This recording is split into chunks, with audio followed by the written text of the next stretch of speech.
আমতা Santragachi double line, আমতা ট্রেনের সংখ্যা বৃদ্ধি এবং আমতা বাগনা রেলপথ, এই সমস্ত নিয়েই চিঠি দিয়েছিলেন রেলমন্ত্রীকে আমতার বিধায়ক অমিত সামন্ত।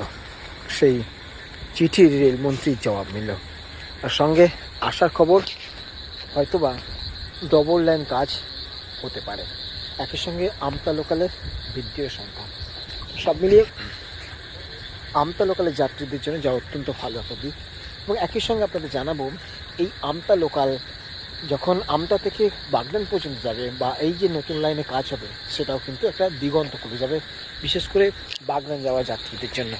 তাই সেক্ষেত্রে বলাই চলে যে আমতার বিধানসভার নতুন বিধায়ক, বিজেপি বিধায়ক অমিত সামন্ত রেলমন্ত্রীকে যে চিঠি পাঠিয়েছিলেন, আমতা সাঁতরাগাছি ডবল লাইন, একসঙ্গে আমতা লোকাল বৃদ্ধি ও আমতা বাগনান রেলপথ, এই সমস্ত বিষয় নিয়ে চিঠি দিয়েছেন রেলমন্ত্রীকে, তার জবাব মিলেছে।